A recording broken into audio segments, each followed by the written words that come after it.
ರಾಜ್ಯ ಬಿಜೆಪಿ ಸರ್ಕಾರ ತನ್ನ ಬಜೆಟ್ನಲ್ಲಿ ಅಸಂಘಟಿತ ಕಾರ್ಮಿಕ ವಲಯದ ಮಹಿಳೆಯರಿಗೆ ಅಂತ ಹೇಳಿ ಉಚಿತ ಬಸ್ ಪಾಸ್ ಘೋಷಣೆ ಮಾಡಿತ್ತು. ಇವತ್ತಿನಿಂದ ಮಹಿಳೆಯರು ಬಿಎಂಟಿಸಿ ಬಸ್ನಲ್ಲಿ ಉಚಿತ ಸಂಚಾರ ಸಿಗಬೇಕಿತ್ತು. ಆದರೆ ಏನಾಯ್ತು ನೀವೇ ನೋಡಿ. ಬಸ್ ಪಾಸ್ ನೀಡುವ ಭರವಸೆ ಬಳಿಕ ಸೈಲೆಂಟ್. ಏಪ್ರಿಲ್ 1ರಿಂದ ಜಾರಿ ಆಗಬೇಕಿತ್ತು ಬಿಜೆಪಿ ಭರವಸೆ.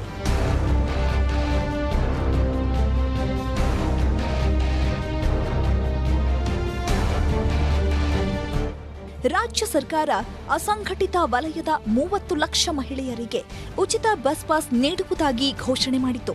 ಬಜೆಟ್ನಲ್ಲಿ ಘೋಷಣೆ ಆದ ಯೋಜನೆ ಇಂದಿನಿಂದ ಜಾರಿಯಾಗಬೇಕಿತ್ತು. ಆದರೆ ಸರ್ಕಾರ ಈ ಬಗ್ಗೆ ಏನೂ ಹೇಳಿಲ್ಲ. 1,000 ಕೋಟಿ ಅನುದಾನವನ್ನ ಮೀಸಲಿಡುವುದಾಗಿ ಘೋಷಣೆ ಮಾಡಿತ್ತು. ಇದೀಗ ಆ ಭರವಸೆಯಾಗಿಯೇ ಉಳಿದಿದೆ. ಫ್ರೀಯಾಗಿ ಮಾಡಿಲ್ಲ, ಏನ್ ಹೇಳ್ತೀರಿ? ಮಾಡಬೇಕಿತ್ತು, ಅನುಕೂಲ ಆಗ್ತಿತ್ತು. ತುಂಬಾ ಜನ ಇದ್ದಾರೆ ಸರ್, ಬಡವರೇ ಜಾಸ್ತಿ ಇದ್ದಾರೆ. ಎಲ್ಲಿ ಹೋದ್ರೆ ಇಷ್ಟಿಷ್ಟಕ್ಕೆ ಬಸ್ ಚಾರ್ಜ್. ಬಸ್ ಪಾಸ್ ವಿತರಣೆ ಮಾಡುವ ಬಗ್ಗೆ ಸಾರಿಗೆ ಇಲಾಖೆ ಯಾವುದೇ ಆದೇಶ ಮಾಡಿಲ್ಲ. ಮಹಿಳಾ ಪ್ರಯಾಣಿಕರು ಟಿಕೆಟ್ ಖರೀದಿ ಮಾಡಿಯೇ ಪ್ರಯಾಣ ಮಾಡ್ತಿದ್ದಾರೆ. ಪ್ರತಿನಿತ್ಯ ಕೆಲಸಕ್ಕೆ ಹೋಗಿ ಬರಲು ಸಾಕಷ್ಟು ಹಣ ಖರ್ಚಾಗ್ತಿದೆ. ಸರ್ಕಾರ ಬರೀ ಭರವಸೆ ನೀಡಿ ಏಪ್ರಿಲ್ ಫೂಲ್ ಮಾಡ್ತಿದೆ ಅಂತ ಮಹಿಳಾ ಪ್ರಯಾಣಿಕರು ಸರ್ಕಾರದ ವಿರುದ್ಧ ಕಿಡಿಕಾರ್ತಿದ್ದಾರೆ.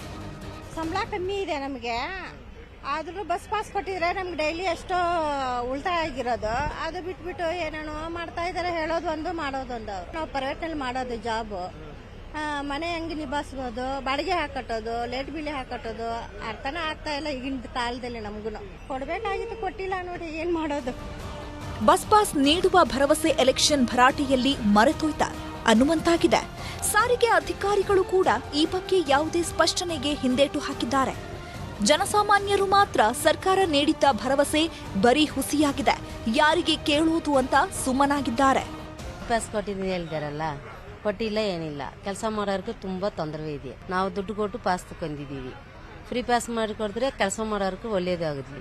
ಇಲ್ಲಾಂದ್ರೆ ಇರೋರು ಹೆಂಗೆ ಹೋಗ್ತಾರೆ ಬರ್ತಾರೆ, ನಮ್ಗೆ ತುಂಬಾ ತೊಂದರೆ ಇದೆ. ಇಲ್ಲಿ ಬಸ್ಸಲ್ಲಿ ಬಸ್ ಚಾರ್ಜ್ ಹಾಕೊಂಡು ಹೋದ್ರೆ 100-120 ರೂಪಾಯಿ ಆಗುತ್ತೆ. ಬಸ್ ಪಾಸ್ ತಗೊಂಡ್ರೆ 70 ರೂಪಾಯಿ ಆಗುತ್ತೆ. ಸಿಎಂ ಬಸವರಾಜ ಬೊಮ್ಮಾಯಿ ಮಂಡಿಸಿದ್ದ ಕೊನೆಯ ಬಜೆಟ್ ನಿರೀಕ್ಷೆ ಇನ್ನೂ ಜಾರಿಯಾಗಿಲ್ಲ. ಇದು ಕಾರ್ಮಿಕ ಮಹಿಳೆಯರ ಬೇಸರಕ್ಕೆ ಕಾರಣವಾಗಿದೆ. ಚುನಾವಣೆ ಹೊತ್ತಲ್ಲಿ ಸರ್ಕಾರ ಕೊಟ್ಟಿದ್ದ ಭರವಸೆಯನ್ನ ಹುಸಿಯಾಗಿಸಿದೆ ಅನ್ನೋದು ಮಾತ್ರ ಸತ್ಯ. ಆಶಿಕ್ ಮುಲ್ಕಿ, ನ್ಯೂಸ್ 18, ಬೆಂಗಳೂರು.